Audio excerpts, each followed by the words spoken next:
Hello friends, नमस्कार। स्वागत है आपका अपना चैनल स्टडी विद नारायण में। दोस्तों, आज हम लोग साल 2025 के एक अति महत्वपूर्ण करंट अफेयर देखेंगे जो कि बजट से संबंधित है। इसमें हम लोग जो बजट पेश हुआ है वो हम लोग देखेंगे। साथ में ही बजट से संबंधित स्टैटिक जीके या भी जितने भी प्रीवियस ईयर क्वेश्चन है वो सारा हम लोग देखेंगे इस वीडियो में। दोस्तों, वीडियो स्टार्ट करने से पहले आप सबों से रिक्वेस्ट है कि जो भी चैनल में नए होंगे प्लीज़ चैनल को सब्सक्राइब कर बेल आइकन ज़रूर प्रेस कीजिएगा। हम लोग स्टार्ट करते हैं आज का क्लास। पहले हम लोग जो प्रीवियस ईयर क्वेश्चन कुछ है और जो मोस्ट इम्पॉर्टेंट फैक्ट है बजट का वो हम लोग देखेंगे। बजट एक फ्रेंच शब्द है जो जिसका अर्थ होता है एक छोटा चमड़े का थैला। यानी बजट जो कि फ्रेंच शब्द है उसका अर्थ होता है एक छोटा चमड़े का थैला। बजट में भारत में बजट प्रणाली की शुरुआत 1860 ईस्वी में जेम्स विल्सन द्वारा किया गया था। यहाँ पे हल्का सा टाइपिंग छूट गया। किया गया था। भारत में बजट प्रणाली की शुरुआत 1860 ईस्वी में जेम्स विल्सन द्वारा, जिसके कारण जेम्स विल्सन को भारत में बजट प्रणाली के जन्मदाता कहा जाता है। संविधान में बजट शब्द के जिक्र नहीं हुआ है। संविधान में बजट शब्द के जगह वार्षिक वित्तीय विवरण का जिक्र हुआ है, जिसमें केंद्र सरकार के लिए यानी केंद्र के लिए आर्टिकल 112 में जिक्र है वार्षिक वित्तीय विवरण, और राज्य के लिए आर्टिकल अनुच्छेद 202 में इसका वर्णन है। तो केंद्र के लिए 112 में बजट का जिक्र वार्षिक वित्तीय विवरण के रूप में, और राज्य में आर्टिकल 202 में वार्षिक वित्तीय विवरण के रूप में।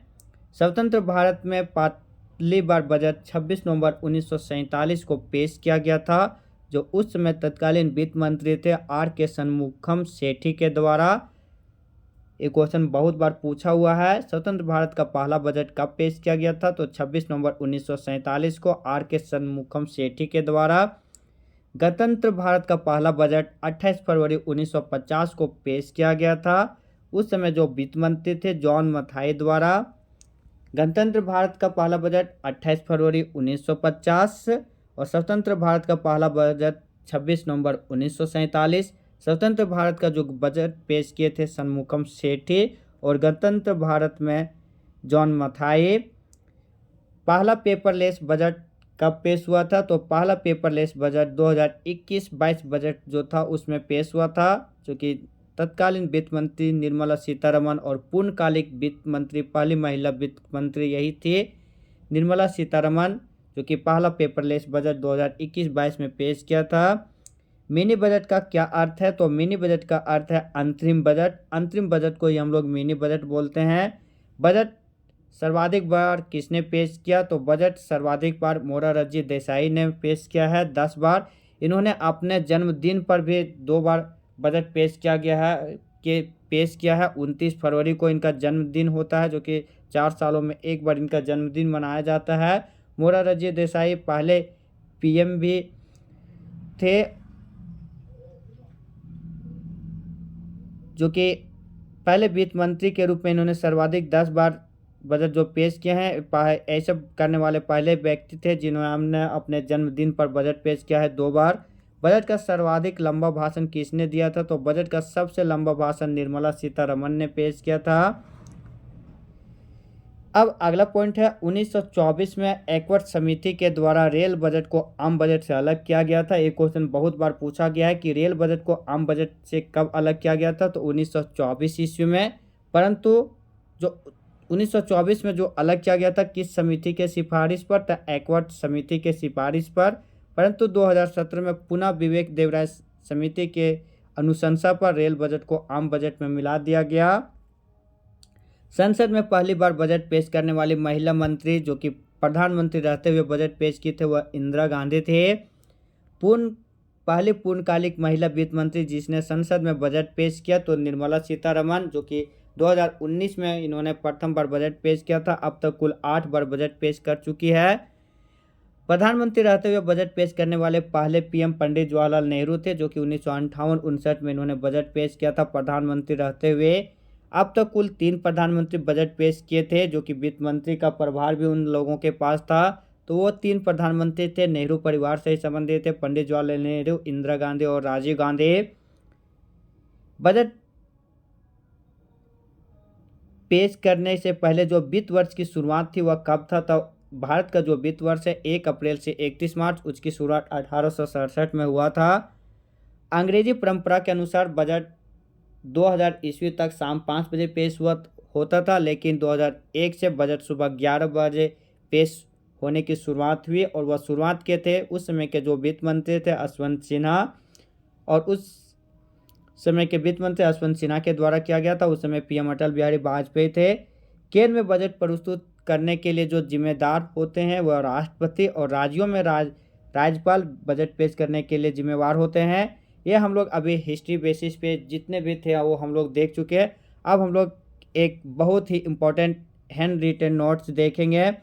भले ये आप सबों के लिए हैंड रिटन नोट्स है, लेकिन इतना अच्छा कंटेंट और इतना कम समय में आप सबों को मिलना एक बहुत अच्छी बात है। तो हम लोग देखते हैं उसे। बजट 2025-26 अब हम लोग जिक्र करते हैं। जो इसमें बजट का जो जिक्र किया गया है, विकास के लिए 4 मुख्य बिंदु पर जिक्र किया गया, जिसे ज्ञान नाम दिया गया है। जी से गरीब, वाई से यूथ, ए से अन्नदाता और एन से नारी। ज्ञान, गरीब, यूथ, अन्नदाता और नारी, ये 4 बिंदु पर फोकस करके इस साल का मुख्य बजट जो तैयार किया गया है। कुल बजट है 50,65,345 करोड़। ये डेटा याद रखिएगा, 50,65,345 करोड़ कुल बजट है।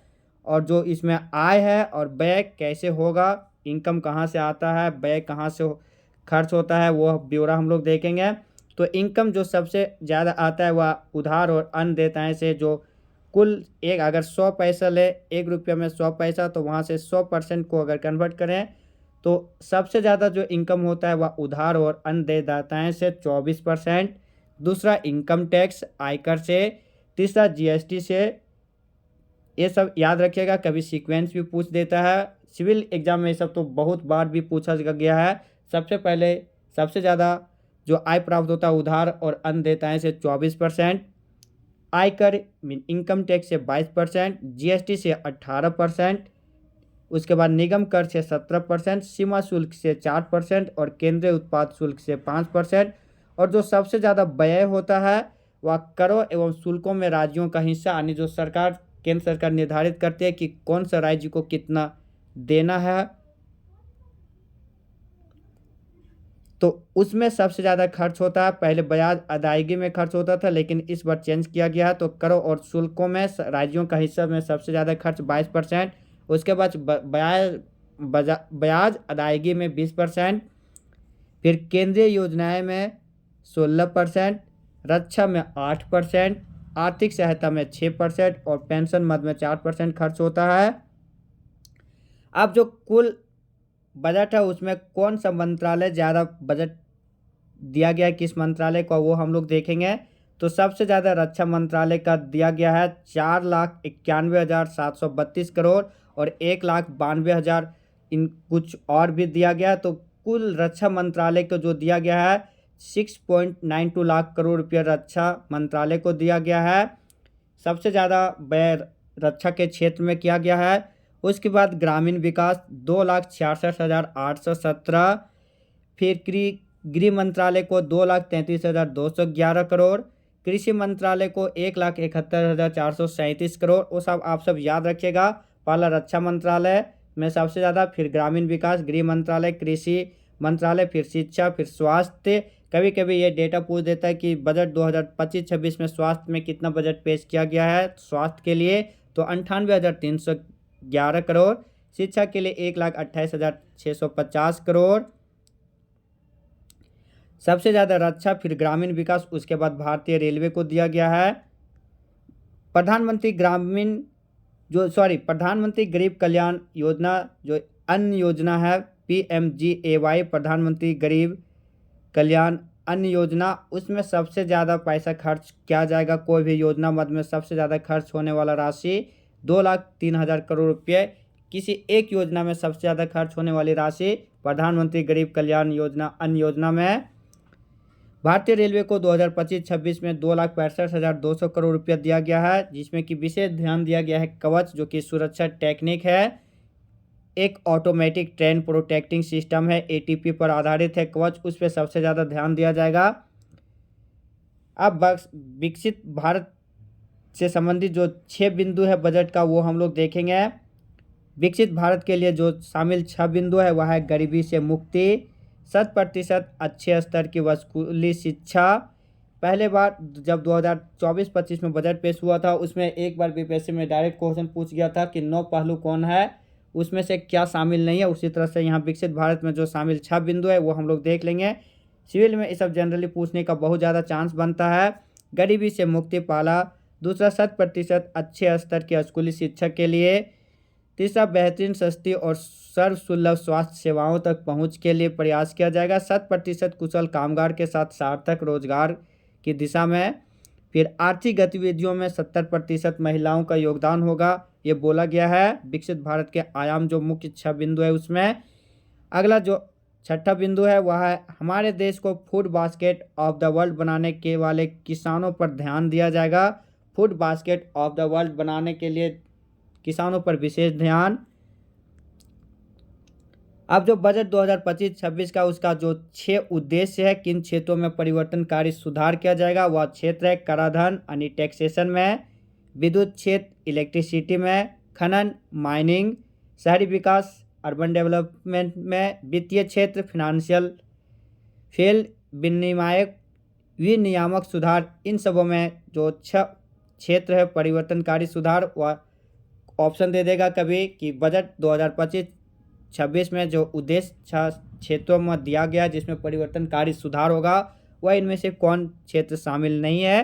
तो ये 6 क्षेत्र के अलावे कोई और दूसरा दे देगा तो वो हम लोग टिक करना होगा। यहाँ पे हम लोग देख लेते हैं फिर एक बार, कराधान, विद्युत क्षेत्र, खनन, शहरी विकास, वित्तीय क्षेत्र विनियामक सुधार, ये होगा। अगला अब है विकास के यात्रा में जो मुख्य बिंदु है वह है 4 इंजन पे फोकस किया गया है, इसी पे आधारित पूरा बजट आधारित है, इसी 4 इंजन पर। वो 4 इंजन है कृषि, एमएसएमई, निवेश और निर्यात। ईंधन में सुधार किया जाएगा। फिर मार्गदर्शक प्रेरणा में समावेशिता को ध्यान रखा जाएगा। और मेन लक्ष्य है विकसित भारत। जब भारत आज़ादी का 100वां साल मनाएगा 2047 में, तो उस समय भारत को विकसित राष्ट्र बनाने के लिए मेन फोकस इसी पे किया गया है। अब हम लोग जो प्रथम इंजन है विकास का, जो 4 इंजन, वो हम लोग याद रखिएगा। 4 इंजन क्या क्या है, कृषि, एमएसएमई, निर्यात और निवेश। पहला इंजन हम लोग देखेंगे कृषि। इसके तहत जो मुख्य बिंदु है, जो केवल जो हम लोग इसमें वही सब देख रहे जो परीक्षा के लिए ज़्यादा इम्पोर्टेंट है वो, तो कृषि के क्षेत्र में प्रथम इंजन में जो मुख्य बिंदु है, प्रधानमंत्री धन धान्य कृषि योजना की शुरुआत किया जाएगा। पूछा जाएगा कि इस बजट में किस योजना की शुरुआत करने की घोषणा की गई कृषि से रिलेटेड, तो प्रधानमंत्री धन धान्य कृषि योजना, जो कि 100 जिलों में इसकी शुरुआत होगी और कुल लाभान्वित किसान होंगे 1.7 करोड़। अगला फोकस होगा ग्रामीण संपन्नता और अनुकूलन निर्माण में। फिर दलहनों में आत्मनिर्भरता मिशन शुरू किया जाएगा। दलहनों के लिए आत्मनिर्भरता मिशन, भारत दलहनों का सबसे ज़्यादा उत्पादक भी है और उपभोगकर्ता भी है। आत्मनिर्भरता मिशन मेनली जो दलहनों में फोकस किया जाएगा, पॉइंट याद रखिएगा, तूर, उड़द और मसूर में 6 वर्षीय मिशन इसका प्रारंभ किया जाएगा। बिहार में कृषि से संबंधित मखाना बोर्ड, जो कि जीआई टैग भी मिल चुका है बिहार का मखाना के लिए, तो बिहार में मखाना बोर्ड का गठन किया जाएगा। राष्ट्रीय उच्च पैदावार बीज मिशन की शुरुआत की जाएगी।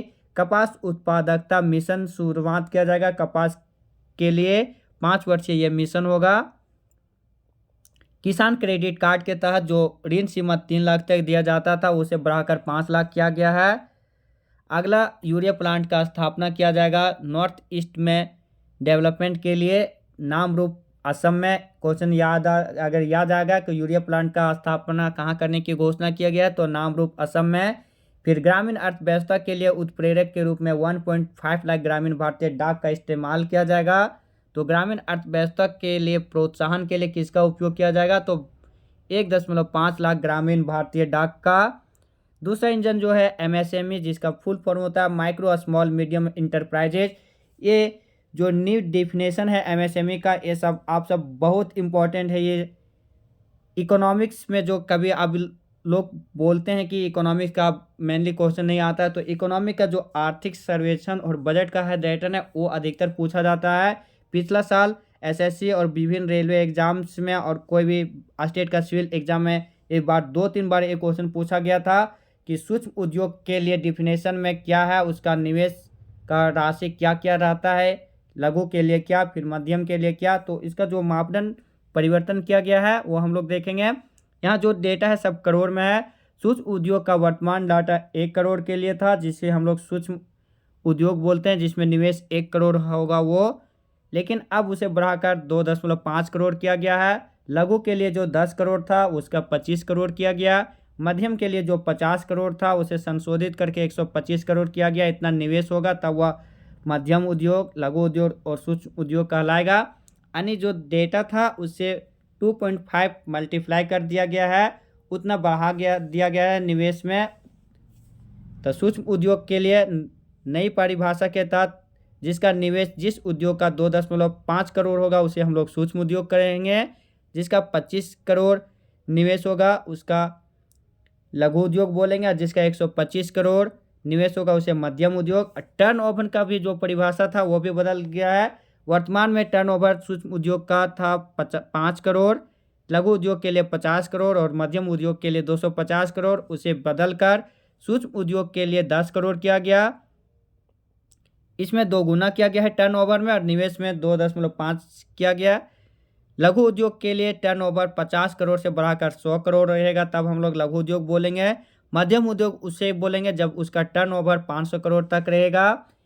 एमएसएमई के लिए एक पोर्टल लॉन्च किया गया है। उस पोर्टल का नाम अगर पूछा जाए तो नाम है उसका उद्यम पोर्टल, जो कि 5 लाख तक लोन इसमें पर दिया जाएगा। उद्यमों के लिए एक नई योजना लाया जाएगा जिसमें कि 5 लाख एससी और एसटी महिलाओं के लिए मेक इन इंडिया के तहत राष्ट्रीय विनिर्माण मिशन की शुरुआत की जाएगी। तो उद्यमों के लिए जो नई योजना लाया जाएगा उसमें किस महिलाओं को शामिल किया जाएगा, तो एससी और एसटी वर्ग की महिलाओं के लिए संख्या कितनी होगी, लगभग 5 लाख। और मेक इन इंडिया के तहत राष्ट्रीय विनिर्माण मिशन की शुरुआत की जाएगी। इसके तहत फुटवियर और लेदर क्षेत्रों के लिए फोकस प्रोडक्ट स्कीम लाया जाएगा। खिलौना क्षेत्र के लिए made in India brand launch किया जाएगा। तो made in India brand option दे देगा किसके लिए लॉन्च किया जाएगा, तो खिलौना क्षेत्र के लिए। और किसके लिए फोकस प्रोडक्ट स्कीम लाया जाएगा, तो फुटवियर और लेदर क्षेत्रों के लिए। अगला खाद्य प्रसंस्करण के लिए सहायता प्रदान किया जाएगा। अब जो विकास का तीसरा इंजन है वो हम लोग देखेंगे, निवेश इन्वेस्टमेंट।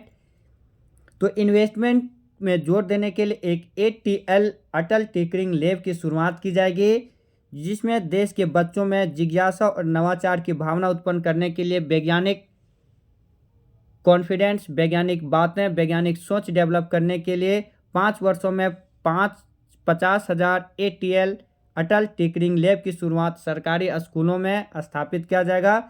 यानी सरकारी स्कूलों में 50,000 तक 5 वर्षों में एटीएल का स्थापना किया जाएगा, ताकि बच्चों में नवाचार की भावना विकसित हो और वैज्ञानिक सोच का बढ़ावा मिले। फिर ब्रॉडबैंड कनेक्टिविटी प्रदान किया जाएगा गवर्नमेंट स्कूल में और प्राथमिक स्वास्थ्य केंद्रों में। ग्रामीण क्षेत्रों के सरकारी माध्यमिक स्कूल और प्राथमिक स्वास्थ्य केंद्रों में भारत नेट परियोजना के तहत तो ब्रॉडबैंड जो कनेक्टिविटी प्रदान की जाएगी किस परियोजना के तहत, तो भारत नेट परियोजना के तहत।